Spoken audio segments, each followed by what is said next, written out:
Yes, good morning. Ayan, good morning. Pamahulgan.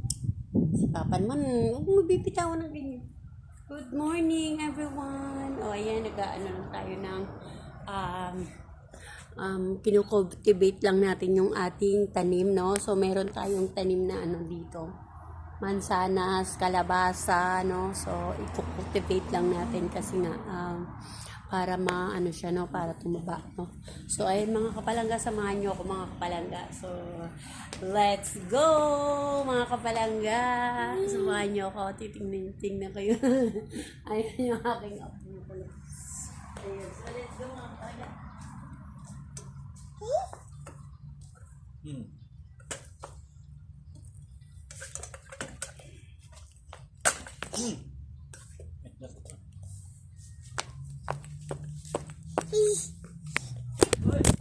Cheers na yan. May napaki-elemero. Batuta. Ayan.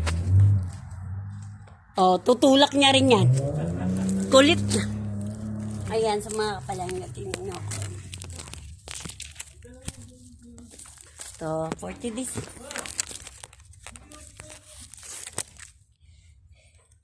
Wala akong mapaglagyan. Hindi kasi naibaba yung aking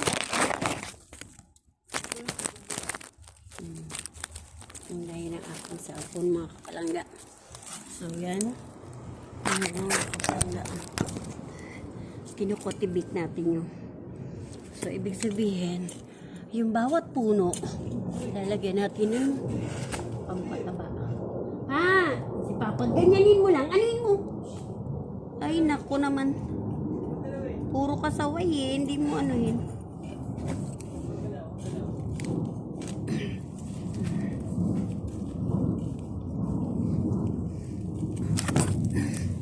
Yung tanim natin kalabasa. Lagyan natin ng ano. So, i-cultivate natin kasi nga. Tignan natin ang lupa yung bawat puno. Ayan. Kalabasa yan mga kapalangga. Palaki natin kasi pakakapitin natin dito sa puno. So 3 puno yung tumubo. So dito 2. Nakita niyo mga kapalangga, ayan. 2 kalabasa.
So ito naman, mayroong 1 perasong tumubo dito na ano, na kalabasa din. So ayan, nilagyan natin siya ng ano. Tapos ito mayroong ano dito, bell paper na tumubo. Lagyan na rin natin ng composting.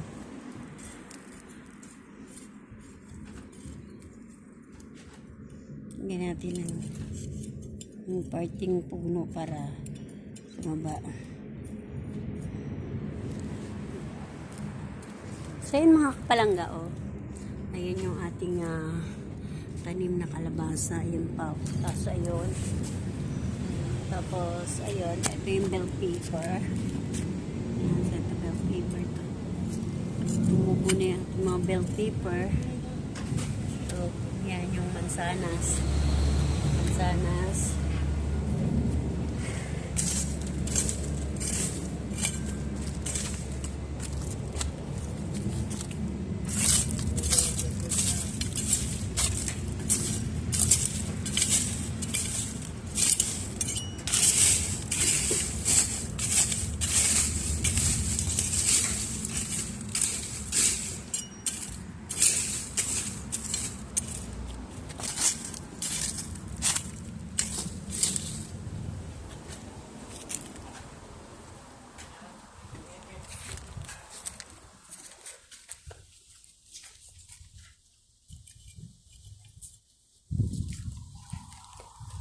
Nasaan na? Baka maano siya dyan sa sa dulo nung dulo nung mesa. Ayan, tapos na tayo mga kapalangga. So, gagawin ko kasi mga kapalangga.